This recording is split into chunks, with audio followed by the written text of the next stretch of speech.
أشهد أن لا إله إلا الله وحده لا شريك له وأشهد أن محمدا عبده ورسوله أما بعد فأعوذ بالله من الشيطان الرجيم بسم الله الرحمن الرحيم الحمد لله رب العالمين الرحمن الرحيم مالك يوم الدين إياك نعبد وإياك نستعين اهدنا الصراط المستقيم صراط الذين أنعمت عليهم غير المغضوب عليهم ولا الضالين. Bismillahirrahmanirrahim. Hazreti Halifatul Mesih peti, da Allah bude njegov pomagač, je rekao: u prošloj hudbi govorio sam u vezi života poslanika sallallahu alejhi ve sellem i detalja u bitki na Bedru. U Tabkat ibn Sadu je zapisano u vezi poslanikovog sallallahu alejhi ve sellem dobrog ophođenja prema zarobljenicima poslije Bedra, kada su zarobljenici s Bedra bili dovedeni u Medinu. Hazreti Abbas, poslanikov amidža radijallahu anhu, je bio jedan od zarobljenika. Zbog ovoga poslanik sallallahu alejhi ve sellem nije spavao cijelu noć. Jedan od ashaba je upitao: o Allahov poslaniče, šta te držalo cijelu noć budnim? Poslanik sallallahu alejhi ve sellem je rekao Abbasov kao zvuk. Onda je neko otišao i popustio je lanac kojim je bio svezat Hazreti Abbas. Poslanik sallallahu alejhi ve sellem je tad upitao: šta se je desilo, ne čujem Abbasa kao tu njegovu agoniju. Ta osoba je rekla: kao opustio sam njegov kao okove. Poslanik sallallahu alejhi ve sellem je rekao: onda to trebaš da uradiš svim zarobljenicima, a ne samo Abbasu, zato što je on moja rodbina. Hazreti Mirza Bešir Ahmed Saheb je u Sirat Hatamun Nebijin predstavio detalje u vezi ovoga, da je časni poslanik sallallahu alejhi ve sellem ostao u dolini Bedra 3 dana poslije borbe i u to vrijeme oni su pomagali ranjenima, također su ukopavali mrtve, a također ratni plijen je tad bio prikupljen, a 70 zarobljenika je tad bilo zarobljeno i predati su raznim muslimanima da se o njima brinu. Poslanik sallallahu alejhi ve sellem je strogo naredio muslimanima da se prema zarobljenicima ophode fino, da se brinu u vezi njih. Pošto su ashabi bili toliko poslušni, oni su poslušali i ovo naređenje poslanika sallallahu alejhi ve sellem i ovaj primjer prelijepog ophođenja prema zarobljenicima ne možemo naći nigdje u historiji. Abu Aziz bin Umair, on je bio jedan od zarobljenika, prenosi: prema poslanikovom sallallahu alejhi ve sellem naređenju, ensarije su meni pekli hljeb, a oni bi preživljavali na kao hurmama i slično. I kad bi na primjer dobili mali komadić hljeba, oni to ne bi pojeli, oni bi meni dali. I ako bi im ja vraćao zbog stida šta oni rade, oni bi to odmah vratili meni. Oni zarobljenici koji nisu imali odjeću, data im je odjeća. Abdullah bin Ubej je dao Abbasu svoju košulju.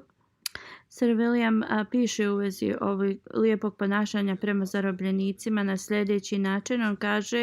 On piše: prema naredbi poslanika sallallahu alejhi ve sellem, ljudi u Medini su znači držali zarobljenike u svojim kućama i ophodili su se prema njima na prelijep način. Neka su blagoslovljeni stanovnici Medine. Jedan od ovih zarobljenika je poslije znači rekao: mi smo jahali na njihovim životinjama dok su oni hodali. Dali su nam hljeb od pšenice da jedemo, a imali su toliko malo i oni su jeli hurme. Sir William dalje piše: i poslije kada su došli neki njihova rodbina u razmjenu, nekoliko od ovih zarobljenika je znači prihvatilo islam i nisu željeli da idu natrag. I njihov prelijep način koji su nastavili da znači pružaju tim zarobljenicima, i oni koji nisu odmah znači bili naklonjeni prema islamu, promijenilo je njihovo mišljenje. U vezi radosnih vijesti o pobjedi koje su donijeli u Medinu, Abdullah bin Ravaha i Zaid bin Harsa, znači kad su donijeli te radosne vijesti pobjede, neprijatelj Allahov, licemjer Ka'b bin Ešref ih je počeo kao da optužuje da su lažovi. On je rekao: ako je Muhammed sallallahu alejhi ve sellem ubio ove znači istaknute vođe iz Mekije, onda je bolje unutar zemlje da živimo nego izvan nje, to jeste bolje je da kao su mrtvi nego da su živi. Allama Šibli Numani u svojoj knjizi piše da je znači bitka na Bedru utjecala na društveni i religijski pogled, i ovo je bio prvi korak napretka islama, jer tada su svi istaknuti znači vođe Kurejšija koji su bili kao metal protiv islama nestali. I posle smrti Utbe i Ebu Džehela, Ebu Sufjanu je dato znači vođstvo nad Kurejšijama i ovo je započelo Umejed dinastiju. Kako god pravi, znači taj čvrsti otpor Kurejšija je već nestao. Abdullah bin Ubej bin Salul je otvoreno u Medini govorio da je nevjernik, ali sada je odjedanput primio islam. Poslije znači pobjede na Bedru on se kao pridružio islamu, ali on je cijeli svoj život ostao licemjer i umro je kao licemjer. Mnoga arapska plemena, iako se nisu pridružili islamu, oni su se kao smanjili svoje neprijateljstvo. Posle bitke na Bedru prestali su da spletkare protiv muslimana, ili su postali ili su kao bili ili su se kao bojali muslimana. Onda drugo što se desilo, Jevreji su bili potpisali da će uvijek biti uz muslimane i od pomoći, ali poslije ove pobjede neka ljubomora se u njima probudila i nisu mogli to više da spriječe u sebi. A prije toga Kurešije su znači tugovali za Hazramijom, ali poslije Bedra svaka kuća u znači Mekiji je bila u tuzi. I svako dijete je bilo znači podstaknuto za osvetom, da osveti one koji su ubijeni na Bedru. I poslije znači bitka na Uhudu je bio razlog ovome. Ovo je prouzrokovalo. Hazreti Mirza Bashir Ahmed Sahib dalje u vezi Bedra piše da mnogi ljudi iz Hazridža i Ausa plemena su bili dalje kao idolopoklonci, ali poslije bitke na Bedru ovo je znači prouzrokovalo da mnogi ljudi budu ubijeđeni u istinitost islama. I onda poslije toga idolopoklonstvo je počelo da nestaje vrlo brzo i u Medini. Kako god, bili su neki kojima znači je pobjeda Islama prouzrokovala veliku ljubomornost i mržnju prema Islamu. Oni su nauči prihvatili Islam, ali iznutra su bili licemjeri i bili su spletkari koji su znači htjeli da unište u tajnosti Islam i oni su se pridružili toj skupini licemjera. On dalje piše Abdullah bin Ubej bin Salul, koji je bio veliki poglavica Hazrač plemena, je bio jedan od tih najvećih spletkaroša. Kada je poslanik sallallahu alejhi ve sellem došao u Medinu, tada je on izgubio znači mjesto kao jednog vođe u Medini. Ja poslije Bedra on je kao prihvatio Islam, ali njegovo je srce bilo puno zla i neprijateljstva prema muslimanima i on je postao znači poglavica licemjera i razne spletke je pokušao da znači isplanira protiv muslimana. Dalje Hazreti Mirza Bashir Ahmed Sahib kaže, bitka na Bedru je imala dugi znači i veliki uticaj na muslimane i nevjernike. I zato zbog ovoga veliko znači značenje ova bitka posjeduje u islamu i historiji.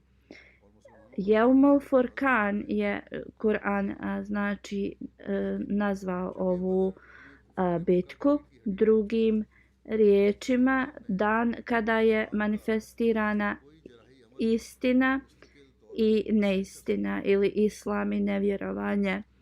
Nema znači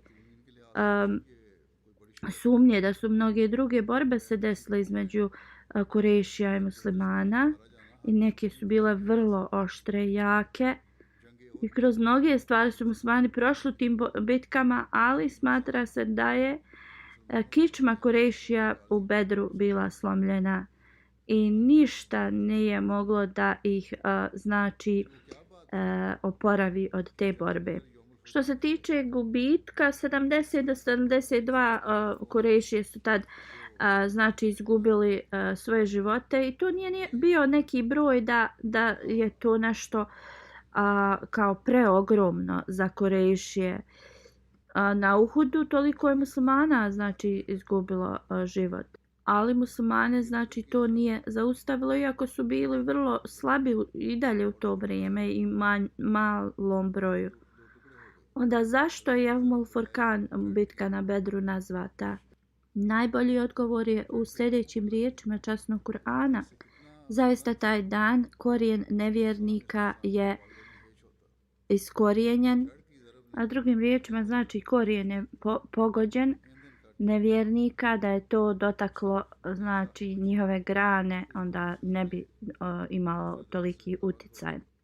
I znači na gubici na Bedru nije bilo prema brojčanim gubicima, nije se prema tome mjerilo, već oni koji su izgubili svoj život. I zaista kad pogledamo koji su njihovi znači ljudi izgubili živote, vidimo da korijen Kurešija je tad bio presječen. Utba, Šejba, Umeja bin Half, Ebu Džehel, Ukba, Ebu Muejt i ostali znači su bili glavni ti kurešijski neprijatelji. I znači oni su u dolini Bedra odletjeli iz Kurešija i bili su znači samo jedna mrtva tijela. I zato je Jeumul Furkan, bitka na Bedru, nazvana tako. Hazreti Muslim Maud radijallahu anhu kaže, ovo je bitka u koju je Allah u časnom Kur'anu nazvao Furkan i u toku ove bitke je znači kada su ti arapski poglavice krećali iz svojih kuća, govorili su da će oni znači satrati i uništiti islam. A oni su bili ti koji su bili znači eliminisani i njihova imena su znači zaboravljena. I onda kada se spominju ta njihova imena, ne spominju se sa čašću i sa ponosom, već imena koja su osramoćena. Bitka na Bedru, koja se također Al-Furqan kaže, je predskazana u Bibliji, također u knjizi Isaja 21, znači poglavlje 13, znači strofa, spomenuto je kao predskazanje u vezi protiv Arabije. Vaši karavani koji će kampovati blizu vode pobjeće od mača i velike borbe. Ovo je šta Gospodar kaže, i da ti koji će preostati u toj borbi koja je predskazana u tim stihovima Biblije, bit će ih vrlo malo. Gospodar, Bog Izraela, je ovo rekao, tako zabilježeno u Bibliji. Hazreti Muslim Maud radijallahu anhu dalje govori u ovim znači riječima poslanika Isaja da 1 godina poslije migracije rat će se znači desiti u Arabiji i ta borba će znači da pretvori u prašinu te protivnike. Oni koji su znači optužili poslanika sallallahu alejhi ve sellem su bježali iz svoje armije. Njihovo stanje će biti tako da njihovi komandanti i vrlo istaknuti ljudi će mrtvi ostati na ratnom boju. I znači to je zaista što se desilo i to je što je pokazalo moć muslimana. Slično časni Kur'an je rekao u vezi 11. noći i predskazao da poslije 1 godine migracije da nevjernici i njihova čvrstoća će da bude uništena i znači da će pobjeda biti uz muslimane. I onda tačno poslije 1 dana bitka na Bedru se desila i muslimani su bili znači pobjednici. Hazreti Muslim Maud dalje nastavlja. Pogledajte do 1. Ramazana, znači kad su došli u Medinu, ovo predskazanje je bilo objavljeno znači 10 godina ranije. I onda 17. Ramazana u 11. godini bitka se na Bedru desila, gdje su znači mnogi ti nevjernici izgubili svoje živote. Ovo sljedeće što ću spomenuti, već sam spominjao dok sam govorio u vezi Hazreti Alija radijallahu anhu. Kako god trebam opet da spomenem zbog znači važnosti ovoga. Ubejdullah bin Abi Rafi prenosi da je čuo Hazreti Alija radijallahu anhu da kaže da je poslanik sallallahu alejhi ve sellem je poslao Zubeira, Migdada i mene i rekao nam da idemo u Roza i Hah. Tu ćemo naći ženu koja znači je jahala na kameli, imala je pismo i mi trebamo znači da joj uzmemo to pismo. I mi smo znači na svojim konjima to uradili, stigli smo u mjesto Roza Hah i našli smo tu ženu. I tada smo tražili od nje pismo, ona je rekla da nema nikakvo pismo i mi smo joj rekli moraš nam dati to pismo ili mi ćemo morati da ti otklonimo odjeću i tražimo to pismo. I onda je ona izvadila to pismo iz svoje kosi i dala nam. Mi smo znači donijeli to pismo poslaniku sallallahu alejhi ve sellem i kada je otvorio to pismo pisalo je od Hatiba bin Abi Halta ljudima u Mekki. U tom pismu on je informisao Mekanlije u vezi planova poslanika sallallahu alejhi ve sellem. I tada je poslanik sallallahu alejhi ve sellem pozvao Hatiba i pitao: "O Hatibe, šta je ovo?" "O Allahov poslaniče, molim te, nemoj brzo da mu kao presudi. Kao on je doseljenik u Meku i nema rodbine tu." I on kaže: "A ovi tvoji muhadžiri imaju znači rodbinu koja čuva njihovu imovinu.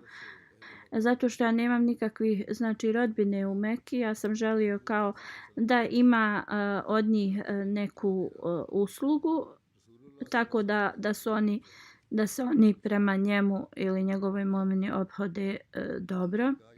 Ja nisam ovo uradio da zbog nevjerovanja ili da sam ostavio znači vjeru. Ja nikada to ne bi mogao učiniti da ostavim islam kad sam ga znači primio islam."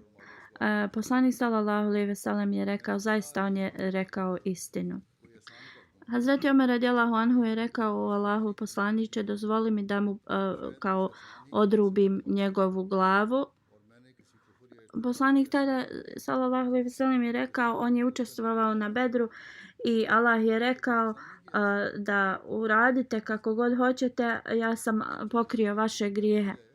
Drugim riječima, da ti ashabi neće znači uraditi nikakve velike grijehe i da će doći Allahu u dobrom stanju i da ti ljudi neće umrijeti kao nevjernici.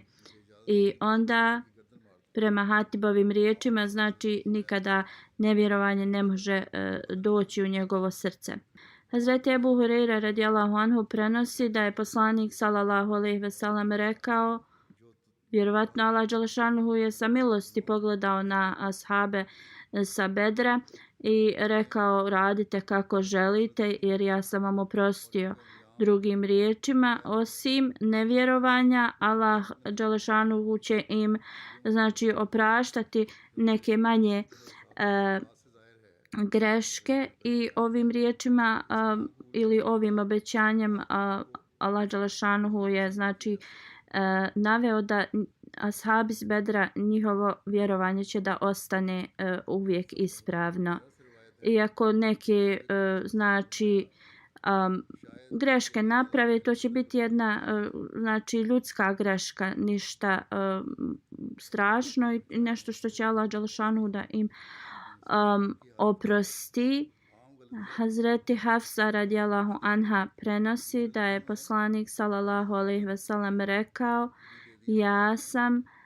ja se nadam da oni koji su bili na Bedru i Hudejbiji nikada neće njih dotaći džehennemska vatra. Ja sam upitala: o Allahov poslaniče, da li je Allah dželešanuhu.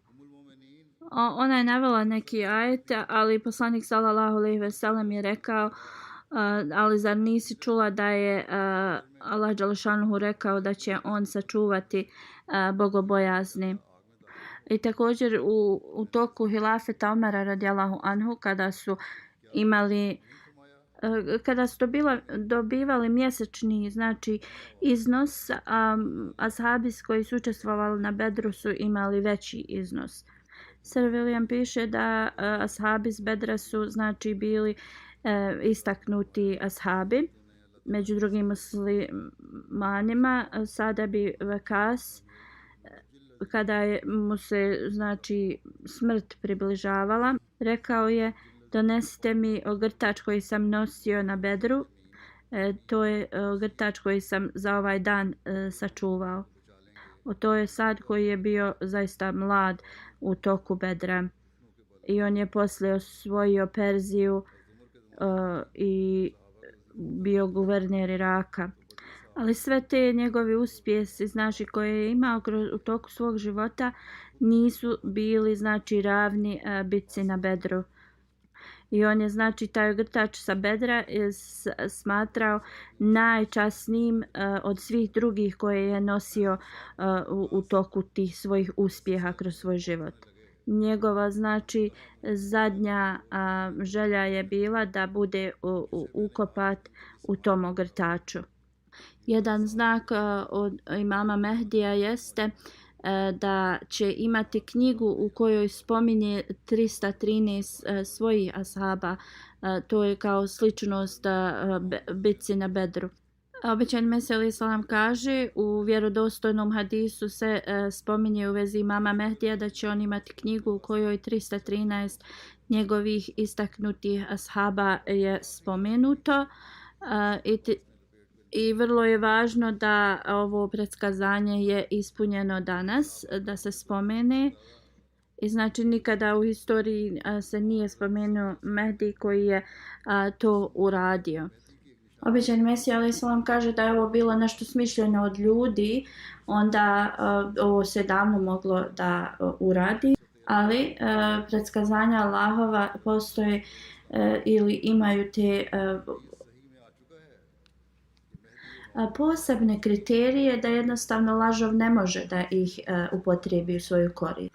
Obećani Mesih alejhi selam dalje govori Dževahirul Asrar, da jedan od šejkova u svojoj knjizi je zabilježio u vezi obećanog Mehdija.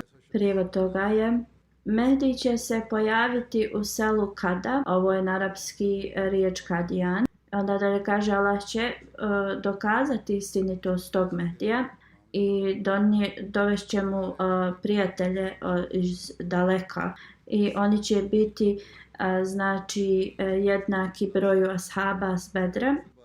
I znači bit će ih 313 i njihova imena i kvaliteti njihovi će biti zapisani u knjizi. Do sada niko nije tvrdio da je obećani Mehdi i nije se nijedna knjiga znači objavila koja govori o njegovih prijatelja. Kako god, obećani Mesija kaže da u jednoj od njegovih knjiga on je zapisao 313 znači imena svojih prijatelja, njihove karakteristike. I da bi to potvrdio, ja ću i dalje da sada to kao napišem ponovo. Obećani Mesija alejhi selam kaže svaka osoba koja ima znači ispravno razmišljanje će znati da je i ovo još jedno predskazanje koje je ispunjeno u moju korist prema onome što je bilo zapisano u hadisu, da svi ovi znači ashabi koje sam zapisao su imali istinski ove kvalitete i oni su imali veliko predanje i vjeru u Allaha dželešanu i bili uvijek preokupirani u službi vjere. I znači pogledajte da 313 ovih ljudi zabilježenih u ovoj knjizi su znači ispunjenje predskazanja koje je znači u hadisima u hadisu poslanika sallallahu alejhi ve sellem zabilježeno. I ta predskazanje također spominje riječ Kada koje usmjerava prema Kadijanu. I obećani Mesija kaže svak zna da znači ja nisam mogao da izmislim Kadijan koji je hiljadama godina zapisan, niti da sam ja izmislio znači štampu za svoje koristi. To je znači nešto što je bilo dostupno u tom vremenu. Obećani Mesija kaže ja nisam bio taj koji je znači izmislio štampu i jednostavno nije u mojim mogućnostima da ja skupim 313 svojih prijatelja. Allah dželešanu je taj koji je ispunio ovo predskazanje koje je njegov poslanik sallallahu alejhi ve sellem predskazao. Obećani Mesija alejhi selam dok je govorio o vezi sličnosti Musa alejhi selama i poslanika sallallahu alejhi ve sellem u vezi bitke na Bedru, obećani Mesija alejhi selam kaže kao što su Izraelčani 13 godina znači prošli kroz razne poteškoće. U stvari, kao što su to Izraelčani prolazili i muslimani su 13 godina u Meki znači prolazili. I ove poteškoće su bile još gore nego što je faraon Izraelčanima uradio. I onda su ovi ispravni bogobojazni ljudi pobjegli iz Mekke zajedno sa poslanikom sallallahu alejhi ve sellem, kao što su Izraeličani uradili sa Musa alejhi salamom. Onda su Mekanlije išli za njima da bi ih znači ubili, kao što je faraon za Izraelčanima. Ali onda znamo da su oni na Bedru znači svoje uništenje doživjeli kao što je faraon to uradio.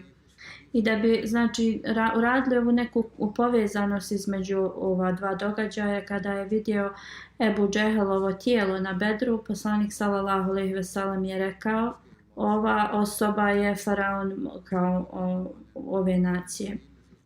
Kao što je faraon u Nilu znači dobio svoj kraj, tako je Ebu Džehel na Bedru. Obećan Mesija dalje govori: isto kao što su Izraelčani na obali rijeke Nil također veličali i slavili, tako su i muslimani poslije bitke na Bedru. I dan danas znači sačuvano je u historiji koje znači riječi hvale i slave su Arapi na Bedru poslije bitke na Bedru učili, to je sačuvano u historiji. Obećani Mesija na drugom mjestu kaže primjer koji je dat u Tavratu, znači primjer koji su dati povezuje i obećani Mesija sa bitkom na Bedru i kako je znači nakon nekoliko sati na bitci na Bedru Ebu Džehel i svi njegovi pomoćnici su dočekali svoju smrt i kraj. I kako znači događaji u Egiptu i Meki imaju vrlo znači dosta sličnosti.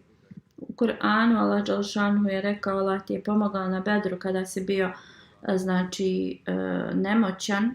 Hudba Ilhamija, obećani Mesija spominje u vezi Bedra.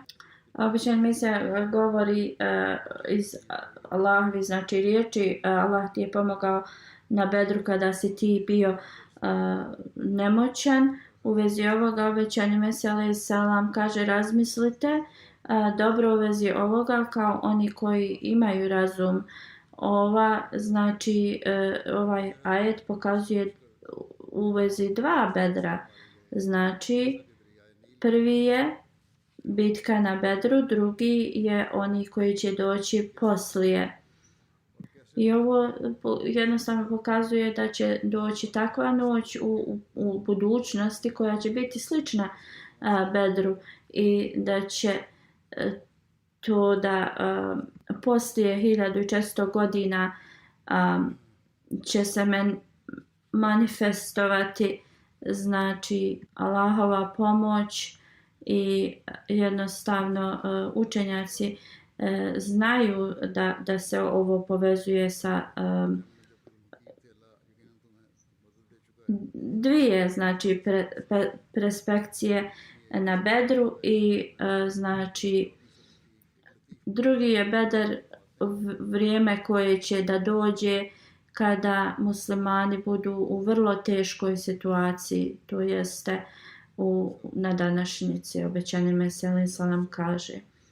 Ovo obećani Mesija alejhi selam povezuje ova dva kako je Islam započeo i onda se pretvorio u puni mjesec na Bedru, da će doći vrijeme u kasnijim danima kada Islam bude u sličnoj situaciji, ali Allah dželešanu će opet da ga sa svojom pomoći znači pomogne i pretvori puni mjesec. I znači oba dva puta kada su muslimani znači bili u teškoj situaciji ili Islam bio u teškoj situaciji, Allah dželešanu je obećao i oba dva puta obećao pomoć, a Izraelčanima je bilo zbog toga što njima je kazna bila propisana, kao što čitamo u Ben Israel suri. Allah dželešanu u časnom Kur'anu kaže dozvala onima da se bore protiv kojih je znači rat objavljen je data, jer je Allah dželešanu ima moć da im pomogne zbog toga što su ih ovi progonile. Kada Allah kaže da će onda pomogne muslimanima, to znači da će onda nevjernici da budu kažnjeni. I ovo obećanje je zaista ispunjeno od Allaha na dan Bedra. Obećani Mesija alejhi selam dalje kaže, situacija u 14. stoljeću je slična kao situacija na Bedru. Kao što je Allah rekao, Allah je ti pomogao na Bedru kada si bio bespomoćan. I također ovaj ajet pokazuje jedno predskazanje kada u 14. stoljeću islam postane vrlo slab. Allah dželešanuhu prema svom obećanju će doći u pomoć islamu. Obećani Mesija alejhi selam kaže, pogledajte kako su ashabi dobili pomoć na Bedru.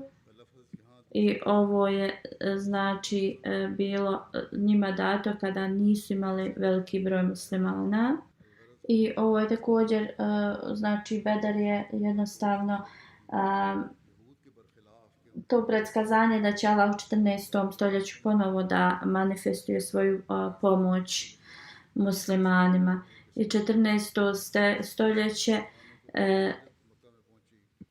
je što su žene govorile da će donijeti Allahov blagoslov u tom stoljeću. I prema Allahovom znači 14. stoljeću, znači obećan Mesija kaže da je Allah dželešanu poslao njega kao sedbenika poslanika sallallahu alejhi ve sellem, da on je Beruzov Ahmed. To jeste da je tad predskazano na Bedru, kome je poslanik sallallahu alejhi ve sellem poslao svoj selam. Kako god, vrlo je žalosno da taj Ahmed je znači ili obećani Mesija kao da on ima neke svoje motive i kao oni koji su živjeli u njegovom vremenu a nisu ga prepoznali i oni koji su bili prije i koji su se nadali tom 14. stoljeću i očekivali i iščekivali dolazak obećanog Mesija alejhi selam, oni su znači već preminuli, ali oni koji su trenutni tu stoje na svojim mimberima i govore da je on neuzubillah lažov. Kao šta se dešava s ovim ljudima, kako ne vide i kako ne razumiju, kako ne shvataju da je Allah dželešanu na Bedru znači pomogao poslaniku sallallahu alejhi ve sellem. Imali su toliko malo, 313 ljudi i to je bilo već omladina od njih i oni su bili znači suprotstavljeni sa ogromnom iskusnom armijom. Časni poslanik sallallahu alejhi ve sellem znači nije imao nikakve mogućnosti, ali se molio i rekao, Allah moj, ako danas ova armija bude uništena, onda niko neće na ovom svijetu ostati da tebe obožava. Obećani Mesija alejhi selam kaže, slušajte, ja sa velikom znači predanjem stojim i da i danas je isto stanje kao na Bedru. Allah dželešanuhu priprema ovu zajednicu isto kao zajednicu sa Bedra. Broj 14 znači ima veliki značaj. U vrijeme Bedra znači zajednica je bila vrlo mala, ali je znači pobjedila uz Allahovu pomoć neprijatelje. Sada u ovom našem vremenu isto je stanje. U vezi objave ne zaboravite šta se je desilo na Bedru. Hazreti Kazi Abdurrahim radijallahu anhu u svom znači dnevniku je zapisao 1904. godine u februaru Sinoć obećani Mesija alejhi selam je rekao san: nemoj zaboraviti šta se je desilo u bitci na Bedru. Da Allah dželešanuhu u nama stavi zaista da shvatimo značenje i važnost Bedra i da mi shvatimo zaista zašto je došao iskreni sluga poslanika sallallahu alejhi ve sellem. Da Allah dželešanuhu pomogne muslimanskom umetu da shvati značenje i Bedra i da oni budu ti i da im omogući da prepoznaju obećanog Mesije alejhi selama koji je došao kao znači sljedbenik i sluga poslanika sallallahu alejhi ve sellem i da oni kroz ovo budu primaoci i iznesu znači veliki stepen islama. Sada želim da govorim u vezi Dželsa Salane. Ako Bog da, Velika Britanija Dželsa će da počne sljedećeg petka. Ove godine veliki broj gostiju očekuje se. 3-4 godine, znači posle 3-4 godine sada su slobodno opet otvoreno da dolaze. Gosti su već počeli da dolaze. Molite se da Allah dželešanu im, znači svima onima koji putuju, da dobar put i da dođu ovdje znači u sigurnosti, da dobiju zaista oni budu primaoci zaista blagoslova i svrhe Dželsa Salane i da svi Ahmedi muslimani u Velikoj Britaniji zaista učestvuju na Dželsi sa iskrenošću, otvorenim umom, da zaista oni pokušaju da dobiju duhovnu nagradu u toku Dželse. Svi radnici koji su znači zaposleni u raznim dužnostima u toku Dželse trebaju da se ponašaju prema svim gostima kao da su to gosti, da služe goste obećanog Mesija alejhi selama. Ove godine se otprilike izračunalo da će biti još veći broj i može se desiti da, na primjer, nešto organizatori ne postignu sve. Mašala, Velika Britanija je postala vrlo kao eksperti u znači organizovanju Dželse i ako Bog da, nadam se da će samo i ako bude neki problema da će to biti vrlo mali neke stvari koje se mogu lako popraviti. Ako znači išta ili problem se neki desi, da će oni to biti u stanju ako Bog da poprave odmah, da Allah dželešanuhu znači podari da nikakvi problemi znači ne iskrsnu što će biti nešto loše za goste. Islam znači stavlja na nas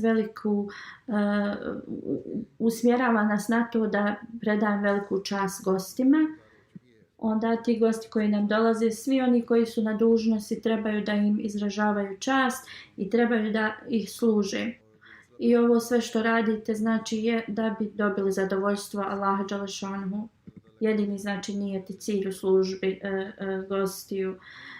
Znači gostoprimstvo koje su učenja islama i šta je poslanik sallallahu alejhi ve sellem očekivao znači kada pružamo gostoprimstvo. Jednom je poslanik sallallahu alejhi ve sellem rekao: kogod vjeruje u Allaha i zadnji dan, on treba da pokaže čast svojim gostima. Onda ljudi u toku Dželse će doći iz raznih nacija i znači raznih sfera života i onda nekada je teško da se sa svakom osobom susretnemo ili budemo gostoprimivi zbog različitih znači personalnosti i nekada gosti razgovaraju sa radnicima na način na koji postaje vrlo teško za one koji ih služe. Kako god časni poslanik sallallahu alejhi ve sellem nam je naredio da izražavamo čast uvijek svojim gostima, jer ovo je zaista jedan drugi način na koji Allah testira našu vjeru. Onda oni koji su na službi trebaju da imaju uvijek osmijeh na svojim licima i da uvijek se ponašaju na najbolji način. Oni koji služe, oni su sami sebe stavili na tu poziciju da služe goste. Onda oni trebaju da se ponašaju onako kako Allah dželešanu i njihov poslanik sallallahu alejhi ve sellem nalaže. Koji visoki moral Islam nam govori da pokazujemo. U vezi ovoga poslanik sallallahu alejhi ve sellem je rekao da se nasmijete svom bratu je znači kao davanje sadake. Da govorite dobro, a zabranjujete loše je također sadaka. Da nekome pokažete kud treba da ide ili slijepoj osobi i to je također sadaka za vas. Da sklonite kamen, granu, kost sa puta je također sadaka za vas. Bilo šta s puta. Da date šta imate u svojoj, znači zdjeli svom bratu i to sadaka. Znači svaki Ahmedi mora da dođe znači na ovaj standard.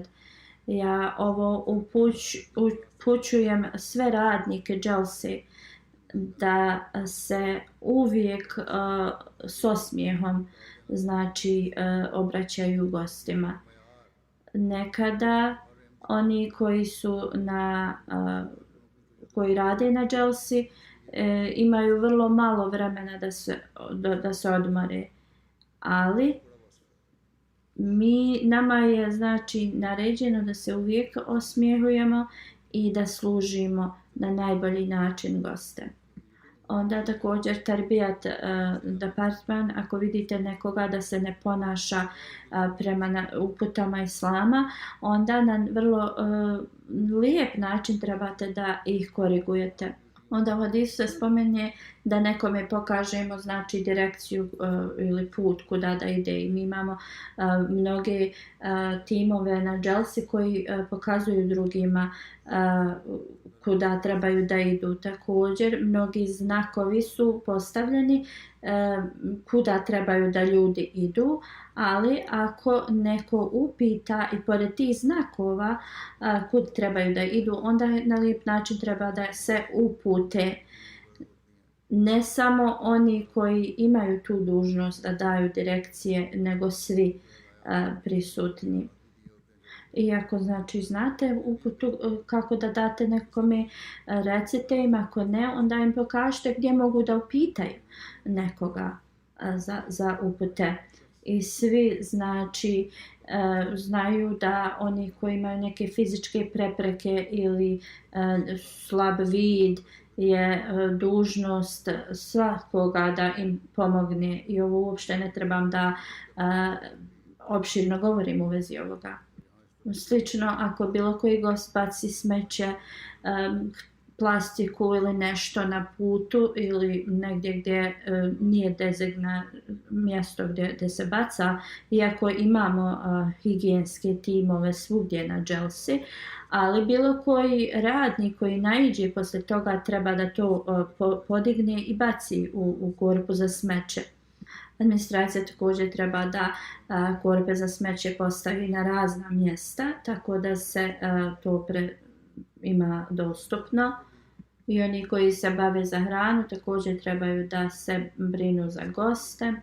Ako slučajno se desi da nema dovoljno hrane, onda objasnite ljudima da trebaju da znači dijeli tako da se svi bar nešto imaju. Inače vrlo znači kao postoji šansa da se ovo desi. Kako god, ako slučajno se to desi, onda oni koji se bave hranom, taj tim, trebaju da vrlo lijepo se ophode prema drugima. Slično, tim koji usmjerava saobraćaj, nekada tu se desi neki problemi, pogotovo kada su znači loše vrijeme.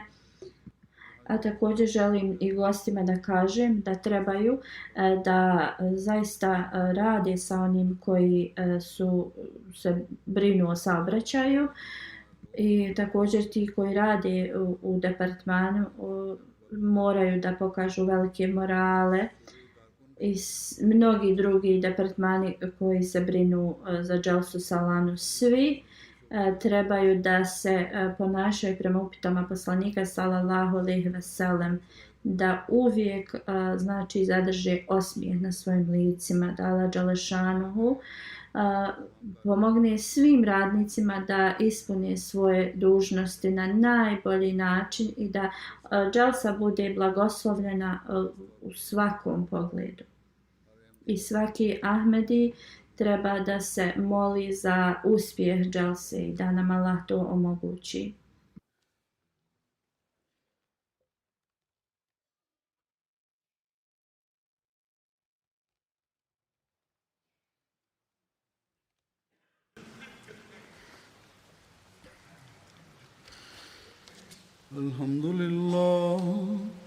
الحمد لله نحمده ونستعينه ونستغفره ونؤمن به ونتوكل عليه ونعوذ بالله من شرور أنفسنا ومن سيئات أعمالنا من يهده الله فلا مضل له ومن يضلل فلا هادي له ونشهد أن لا إله إلا الله ونشهد أن محمدا عبده ورسوله عباد الله رحمكم الله إن الله يأمر بالعدل والإحسان وإيتاء ذي القربى وينهى عن الفحشاء والمنكر والبغي يعظكم لعلكم تذكرون اذكروا الله يذكركم وادعوه يستجب لكم ولذكر الله أكبر.